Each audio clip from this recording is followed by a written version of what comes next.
Hi சொந்தங்களே, என்னோட birthday இன்னைக்கு மார்னிங் ரத்னா கார்டனில் இருக்க ஆன்ட்டி கிட்ட பிளெஸிங்ஸ் வாங்கிட்டு அப்படியே ஒரு துளசி செடியும் வாங்கிட்டு வந்தோம்.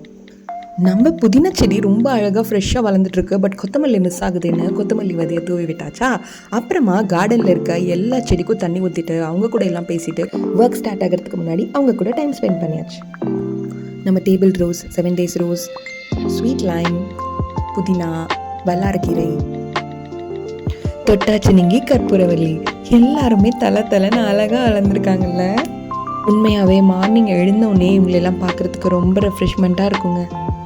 எல்லா இயருமே பர்த்டே வரும், பட் அது ஹாப்பி பர்த்டேவாக இருக்கிறதுக்கு இந்த இயர் இவங்கெல்லாம் முக்கியமான காரணம். லாஸ்ட் 2 yearsஸாக நான் எல்லாருக்கும் லஞ்ச் கொடுத்துட்டு இருந்தேன். பட் இந்த இயர் கிறிஷ் ஆசைப்பட்டனால அவன் கூட போயிட்டு டின்னர் கொடுத்தோம். அவன் ரொம்ப ஹாப்பி எல்லாருக்கும் கொடுத்ததில்ல. இனிமேல் பசங்களோட பர்த்டேவை இப்படி தான் செலிப்ரேட் பண்ணணும்னு நான் சொல்லியிருக்கேன். பட் என் பர்த்டே இன்றைக்கி அதை இனிஷியேட் பண்ணி அவங்க கையால் செய்யும்போது அவங்க பர்த்டேக்கு அதை அவங்க தானாகவே செய்வாங்க.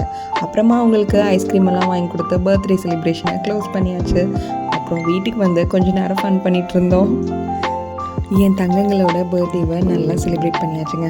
இந்த க்யூட்டான க்ரீட்டிங்ஸ் தாங்க என் பர்த்டேவோட பெரிய சர்ப்ரைஸ். கிருஷவ், ஆதவ், நிதர்சன்னு அவங்களோட கைவண்ணத்தை அவ்வளோ அழகாக காட்டியிருந்தாங்க. கிருஷவோட ஃப்ரெண்ட் அவந்திகா ஸ்ரீ பாப்பாவுக்கு ரொம்ப ரொம்ப தேங்க்ஸ். 33 வருஷமா நீ என்ன சேர்த்து வச்ச அப்படின்னு என்கிட்ட கேட்டா, இதோ என் பர்த்டேக்கு டைம் எடுத்து விஷ் பண்ணுற அர்த்தமான உறவுகளை சேர்த்து வச்சுருக்கேன். Thank you every one for your lovable wishes. Love you all.